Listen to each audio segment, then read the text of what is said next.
The European Union executive recommends that EU states should be permitted to send some asylum seekers back to Greece from mid-March. Under EU rules, the first country of entry is responsible for handling asylum claim, but that system broke down last year in Greece, which is the main gateway to Europe for more than 1 million refugees and migrants. EU states should be permitted to send some asylum seekers back to Greece from March, the bloc's executive said on Thursday, December the 8th, as it looks to restore a common policy on migration that collapsed last year under a mass influx of refugees. Under EU rules, the first country of entry is responsible for handling an asylum claim. Unable to cope, Greece let many of them pass through on their own to Germany and other wealthy EU states in defiance of the bloc's rules. That led countries along the route gradually to close their borders, stranding many in Greece, which struggled to offer them proper shelter. The European Commission on Thursday says Greece has improved in hosting and registering arriving asylum seekers. It recommended that EU states be allowed to send back to Greece asylum seekers who enter the bloc that way and make it deeper into Europe from mid-March onwards. The recommendation does not apply to those who've already made that journey. Asylum seekers need to know that they cannot relocate themselves and that if they do so, they will be sent back. Relocation and resettlement should and will be the ways for them to use in order to reach safety. The bloc's asylum policy and its zone of internal free travel both collapsed last year as an uncontrolled flow of migrants and refugees triggered bitter disputes between EU states on how to handle them.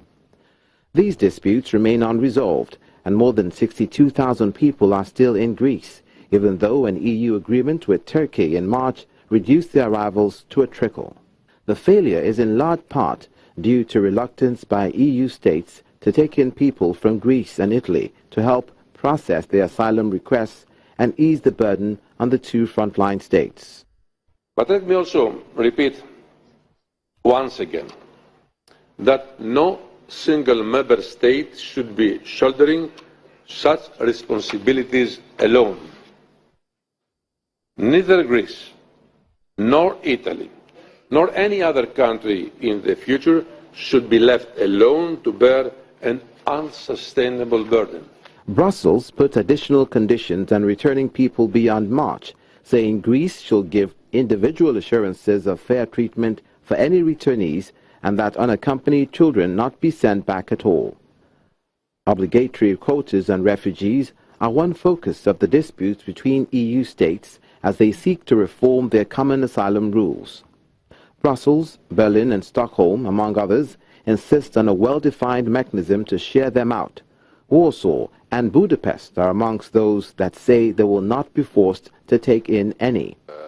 The Commission said arrivals from Turkey to Greece stood at an average of 92 people a day since March, compared to thousands that were at times making it in a single day before a deal on migration between the EU and Turkey. It said 1,187 people have been deported from Greece to Turkey since March 2016. Under the deal with Turkey, which looks fragile due to a breakdown in ties following Ankara's crackdown in the wake of a botched military coup in July, Brussels also says it had spent 677 million euros of the 3 billion promised to help Syrian refugees living on Turkish soil. In the meantime, migrants from Africa continue to find their way through borders, with about 400 of them climbing a border fence to enter Spain's North African enclave of Ceuta from Morocco. According to reports, it's the biggest group in a decade to succeed in making it over to the fenced city bordering Morocco in search of asylum.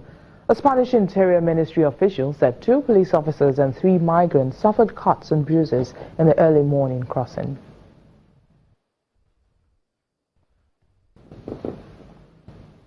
And Anglophone protesters in Cameroon have clashed with the police again in Bamenda in the northwest. At least 4 people have been killed in an ongoing protest against alleged discrimination against minority English-speaking people. The police is said to have killed at least 4 and injured several others after demonstrators threw stones in anger. The government has initiated several attempts to hold a dialogue with the protesters who have hardened their demands for separation from Francophone Cameroon. Candidates hoping to be the next African Union leader to face off in a public debate. The historic debate in Addis Ababa, Ethiopia, will allow the 5 candidates to outline their vision for Africa. It's the first of such debates organized by the AU. The actual decision of who becomes the new AU head will be decided by African heads of state in January. The current AU chief, Nkosazana Dlamini Zuma, is stepping down after declining to serve a second 4-year term.